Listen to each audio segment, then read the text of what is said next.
been a busy week for our leaders as they seek to strengthen partnerships for growth in tourism, trade and investment and build resilience in climate change.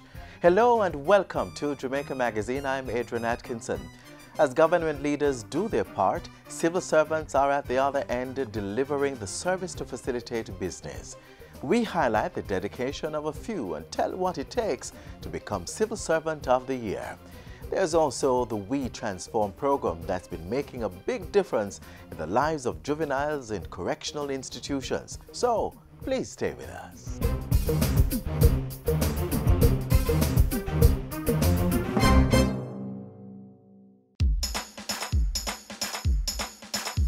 We want a productive Jamaica.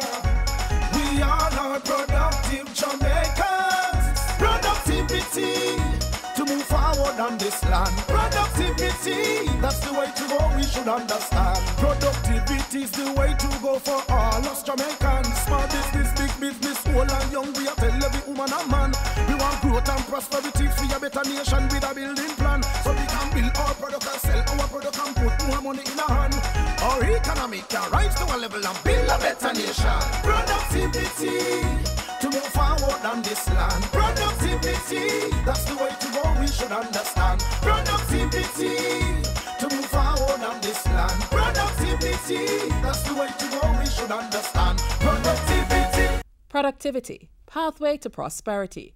A message brought to you by the Jamaica Productivity Center, a department of the Ministry of Labor and Social Security.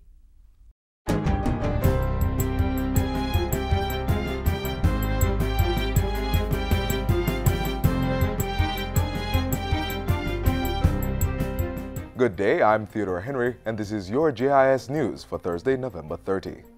A Global Tourism Resilience Center is to be established in the Caribbean to include a Sustainable Tourism Observatory. The center will assist destinations' preparedness, management and recovery of crises which impact tourism and threaten economies and livelihoods. A special task force has been established to look at the implementation of this Global Resilience Center in the Caribbean, which will be the UNWTO, the WTTC, the Caribbean Hotel and Tourist Association, the Caribbean Tourism Organization, CHEMONICS, and in the IDB, and with reference to the World Bank for confirmation within a few days, because we couldn't get that today. Travel Weekly Group, Professor Lee Biles from the Bournemouth University in the UK, Kenyon International, PATA, and Jamaica. This is one of the major outcomes of this week's UNWTO Global Tourism Conference and is among 15 commitments in the Montego Bay Declaration document that was agreed to by UNWTO member states and other stakeholders. They also agreed to create a working group that will build on the legacy of the International Year of Sustainable Tourism for Development. The working group will be coordinated by the United Nations World Tourism Organization. The legacy shall focus on a plan to be presented to international donors for inclusion in their future development assistance to developing and least developed countries and to corporations for co-investment. The Global Conference on Jobs and Inclusive Growth, Partnerships for Sustainable Tourism was jointly organized by the UNWTO, World Bank and the Jamaican government, which hosted the event in Montego Bay. Meanwhile, a call is being made for Jamaica and other tourism-dependent countries to consistently evaluate the industry's economic, environmental and social impact globally to ensure the sector remains sustainable and relevant. The call comes from David Dobson, Senior Director of Technical Service in the Ministry of Tourism. He was speaking at the Planning Institute of Jamaica's recent Dialogue for Development lecture series in Montego Bay. Mr. Dobson says this focus on responsible tourism will serve to minimize negative environmental impacts while generating greater economic benefits for locals and enhancing the well-being of their host communities. Responsible tourism also involves the local people in decisions that affect their lives and life chances. Responsible tourism makes positive contributions to the conservation of natural and cultural heritage, embracing diversity. A Safe Passages program will be implemented in Denham Town to improve roads, sidewalks and drains in support of the safe commuting of over 1,000 students utilizing specific corridors to attend schools. This is among a range of social interventions planned or started since the area was declared a zone of special operations on October 17. To date, the Jamaica Social Investment Fund, JSIF, says the first 49 of 500 birth certificates have been provided for residents. The community has seen the removal of 90% of the zinc fences targeted for upgrading. This work, which is in its final stages, involves the replacement of 400 meters of zinc fences on Wellington Street, heading towards the Easy Scream corner on Greenwich Street, as well as Metcalfe, Nelson, Percy and Regent Streets. 12 persons have been trained in vector control management, while environmental wardens have been trained and employed to clean up the community and sensitize residents on proper garbage disposal. JSIF says skip enclosures have also been built or upgraded, and the community has been equipped with 22 color-coded bins to encourage waste separation. A plastic bottle recycling plant is now 80% completed. In addition, a program will be rolled out in the coming months to provide community-based organizations, the environmental wardens and NSWMA with incentives when there is proper collection and disposal of garbage in the community. More immediately, the Ministry of Health will be providing weekend clinics at the Denham Town Health Center commencing in December. And the Joint Force in the Denham Town ZOSO will be hosting a fun run on Sunday, December 10, to promote positive interaction among residents, healthy lifestyle practices, and general positive well-being. The run will be a 3-kilometer course spanning the communities of Denham Town and Hannah Town. And in an update on social intervention activities in the Mount Salem Zone of Special Operations, JSIF says solid waste management, road improvement and zinc fence removal programs are being formulated for the area. The National Parenting Support Commission will roll out an intervention for parents on December 1, while the Ministry of National Security and CSJP will start a social marketing campaign on the same date. This campaign will see the erection of billboards and other visual signage with positive messaging. The Mount Salem Unity Concert is also scheduled for December 10. Previous interventions have included 2 community fairs, a massive community cleanup drive, engagement of 56 environmental wardens, a vector control program, and the training of 25 community leaders as animators. The Jamaica Constabulary Force has also commenced its Community Safety Initiative, which includes reactivating the Community Youth Club and Neighborhood Watch and bringing the Mount Salem Primary and Junior High School into its Safe Schools program. Mount Salem was declared a zone of special operations on September 1. In other news, the Education Ministry has launched the curriculum for students with moderate to profound intellectual disabilities. The curriculum will facilitate learners progressing at their own pace in the education system. It involves music and a play-based focus on making learning fun, as well as how to enhance teacher-student relationships. And I just don't want the curriculum to just be placed on the shelf.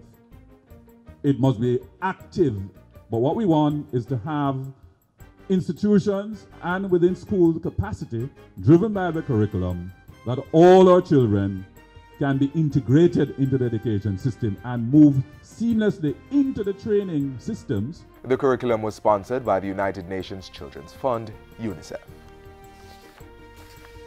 And finally, 1 of 5 walk-through metal scanners was commissioned at the Edith Dalton James High School on Wednesday to help prevent incidents of crime and violence. The Education Minister says the installation of this and other devices is a tool to reinforce values of discipline, non-violence, respect, and love for each other. He's urging parents to become positive role models for their children as the government continues to do its part to tackle the issues of safety and security. So this is an investment that we want to send a signal that we are in the business of safety and security in our school for the empowerment of our young people. We want Jamaica also to be a place of peace, safety, and tranquility. The minister also disclosed positive results from a survey conducted by the National Council on Drug Abuse, which indicated that there was a downward trend in violence and conflict in schools. And that's it for JIS News Today. I'm Theodore Henry. Thanks for watching.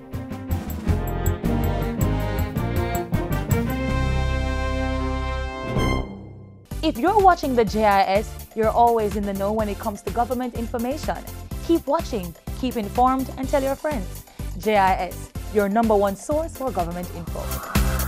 This is my appeal, Jamaica. Give blood for it. Give blood and give the gift of life. So safe you don't have to think twice. Do what you can for one another. Yeah, man. Be a hero, be a blood donor. Yeah, me people. Watch it. Give blood. For your sister and your brother, save the life of another. You might never know. Give blood. Cause you know my life, you love many people want blood. The Father says so. One blood. Sign up today. Be a blood donor. Many people. One blood. Work on the Mandela Highway Improvement Project is far advanced, and the National Works Agency is about to put traffic on the new bridge at Fresh River and also under the new underpass bridge. Let's head out there to see those developments.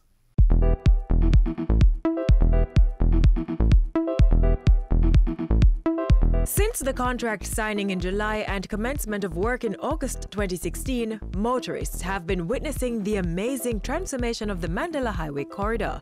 The major infrastructure improvement work is a marvel, from site clearing to soil piling, raising a section above flood level, and creating temporary lanes to shift traffic for smooth commuting during construction. Everything is in motion. In just over a year, the work to expand from 4 to 6 lanes and a 7th, which will serve as a service lane, has been progressing towards completion.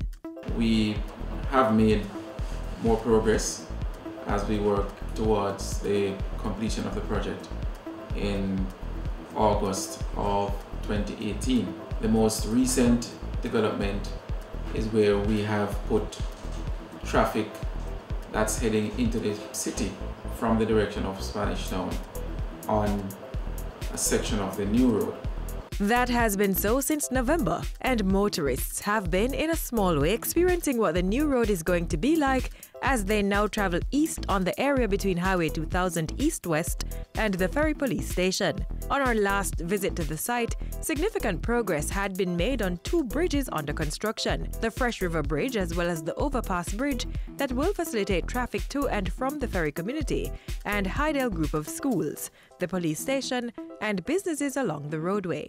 At the next go, insofar as the major changes are concerned, is to put traffic on a section of the Fresh River Bridge and beneath the underpass to facilitate more work on the what we call the southern side, as well as to facilitate the additional work that we are going to be doing towards 6 miles.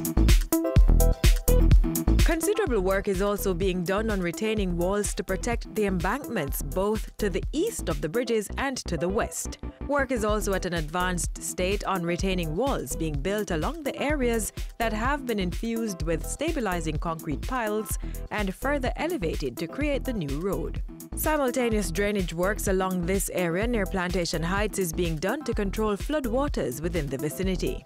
The area has been filled to create that road that is now being used. So it is at a high elevation. The fill that was placed there to facilitate that road, that embankment, that has to be protected. And so the work that is being done is really to protect the embankment, while at the same time we recognize that stormwater has to flow beneath the road, and so we want to ensure that the drainage along the road is bolstered and is in sync with those structures that we have put up along the Mandela to date. We have, as you know, constructed at least 2 or 3 box culverts. We have put in cylindrical drains as well, all in an effort to mitigate the incidents of flooding that we'd have experienced along the corridor. Other works now in progress and nearing completion on the Mandela corridor include the construction of the median that will separate westbound and eastbound traffic. The bulk of the work will soon be out of the way on what has already started, so the construction team is now looking to move on to the 6 miles area, where one major structure remains to be constructed along the Mandela Highway.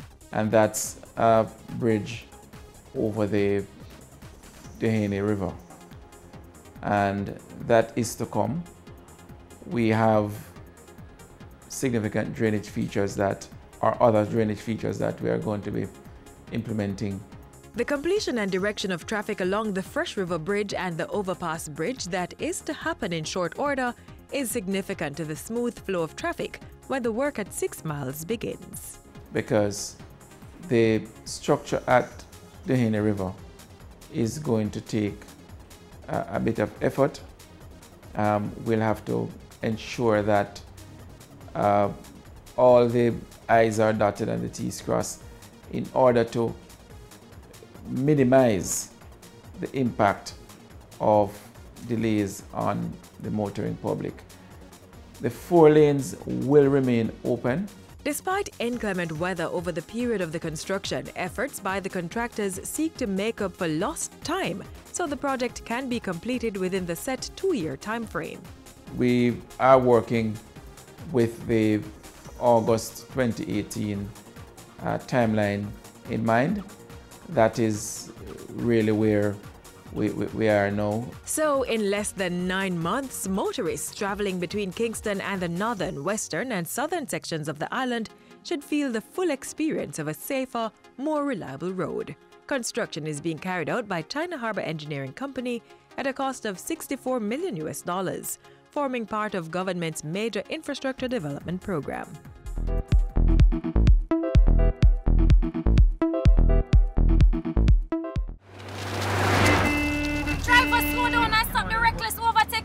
You never hear so time is money. Easy driver. Well, no minimum man and taxi driver drive so bad. Why him have to drive so hard? Me not gonna make you kill off me and me picnic them. One stop driver. Make her come off this bus. Me say stop. Me coming with you. The rest will not take chance when in the life.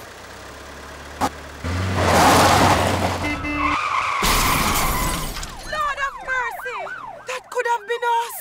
And look how we want the money. Passengers, your safety is in your hands. Say one-stop driver and get off if the driver is speeding, overtaking recklessly, and not obeying the rules of the road. Don't give away your life. It is too precious.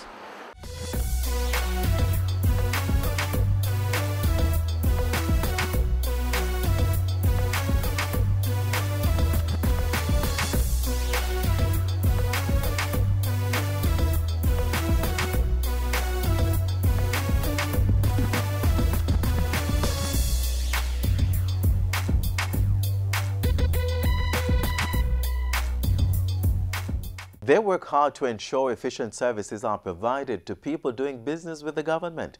They are team players in ministries, agencies and departments.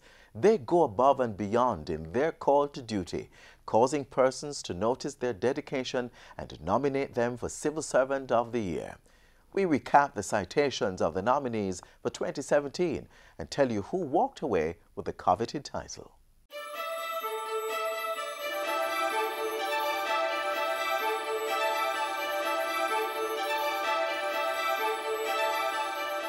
My heartiest congratulations to the awardees. To our civil servants, we are showing our appreciation for the hard work of those who, in countless ways, help improve and safeguard our country.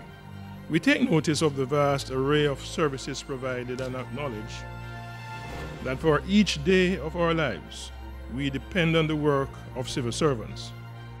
Citation to all our esteemed nominees. You have worked hard. You have made your mark. You stood out. You have made us proud. You have all committed self, skills, professionalism, time, and effort for a better Jamaica. You have placed country above self. Thank you for your dedication and sterling service. Do continue to shine. For the third place winner, it is my pleasure to announce that Mr. Dale Miller from the Ministry of Local Government and Community Development is in third place. Thank you. And now it is time to announce the second place winner. Miss Carol Jones, Ministry of Tourism. The first place is Mrs. Carrie-Ann Spalding from the Ministry of Foreign Affairs and Foreign Trade. Rising impressively through the ranks of her organization, she displayed exceptional customer service skills while demonstrating a seriousness of purpose and a keen attention to detail. She has earned the trust and respect of her clients, internally and externally, and her level of maturity, vision, and insight exceeds the expectation of her role, thus enhancing the operations of the entity. She contributes to the welfare of her colleagues while utilizing creative approaches to the organization's community outreach, which initiatives have redounded to her own personal development. Demonstrated through her professionalism and commitment to the public service, and as endorsed by the testimonials of her colleagues, she is worthy to be declared Civil Servant of the Year.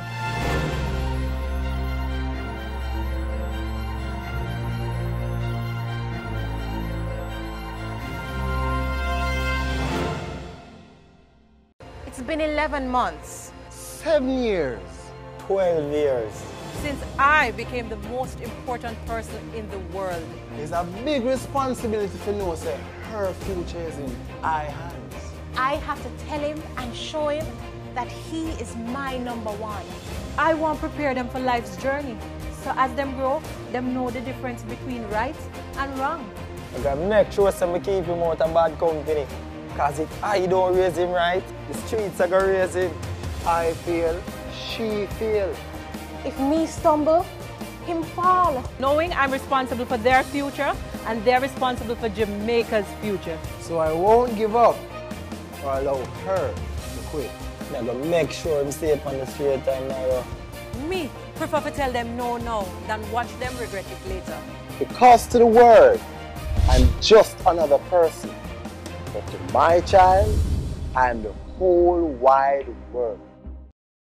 The Ministry of National Security is taking a holistic approach to transforming juvenile remandees into model citizens for reintegration into society. Through its We Transform program, the youngsters are exposed to mentorship, education, life skills, and entrepreneurial training, as well as activities to involve parents and community members. Let's see the impact this program has been having on the youth. In June 2017, the Ministry of National Security launched the We Transform program under the supervision of the Department of Correctional Services. Private and non-profit organizations, as well as other government ministries, have come on board to support the transformation and rehabilitation of some of our nation's youth.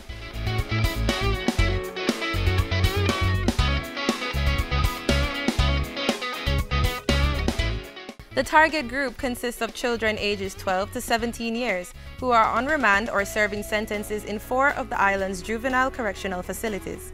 There are 2 phases to the program, with 4 pillars in phase 1. Your affirmation, we had 3. It was, somebody give me the first one again. I am love. What's the second one? I'm powerful. And the third one was? The facilities offer the wards a wide variety of vocational skills in addition to their academics through innovative training. And some skills are unique to the facility, such as wig styling at South Camp and aquaponics at Metcalf. What we are now moving to is a place where this We Transform program can achieve its purpose of giving these young persons an opportunity to successfully reintegrate when they leave here.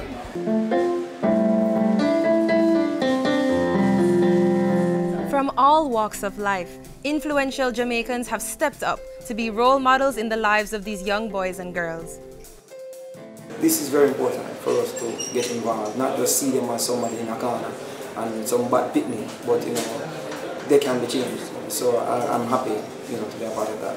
If I can inspire or motivate these young ladies to just be better, do better, and just believe in themselves, then I'm already doing something good enough for them.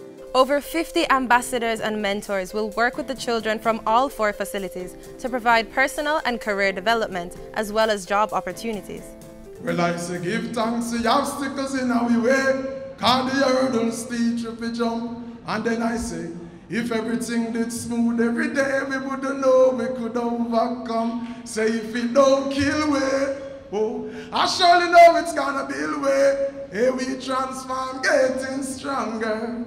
On this the occasion of the We Transform Competition and Expo, we meet to affirm greatness within our children, and in particular, children in juvenile correctional centers.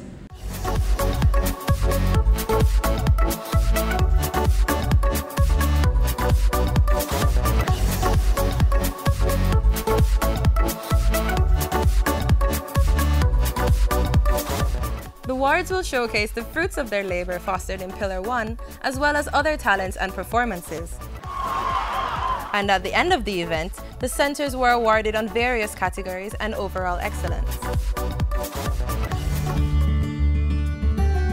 Healthy lifestyle practices are provided through life skills training and health fairs for both wards and staff. The health fairs ensure that the children have access to crucial services and various health screening tests. Confidence, self-esteem, and positive mental attitudes are also encouraged through art expression. Art therapy is a psychological discipline or mental health profession that combines both art and psychology. And you use art, especially with persons who have difficulty maybe talking about their emotions or coping with a situation or have behavioral problems. There are plans to expand the initiative to parents and training staff of the institutions in Phase 2 of the program. None of us even talk about certifying the students. The teachers themselves have to be certified to actually execute that whole program. The We Transform program aims to empower and rehabilitate the wards by promoting a sense of purpose and hope, providing them with the skills to succeed after leaving correctional facilities.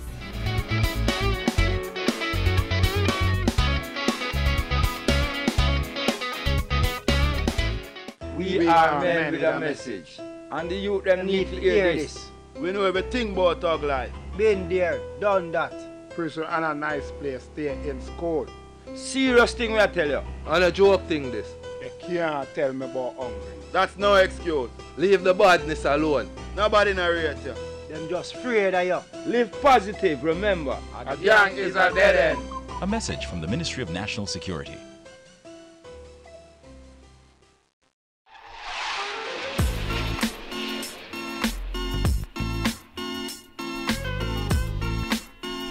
That's all we have time for today, but another program comes your way tomorrow. Until then, just click on our website jis.gov.jm to stay connected. And while you're online, send your feedback to Jamaica Magazine at jis.gov.jm or via tweet at JIS News. On behalf of the entire production crew, I'm Adrian Atkinson. Do take care. This has been a production of the Jamaica Information Service, the voice of Jamaica.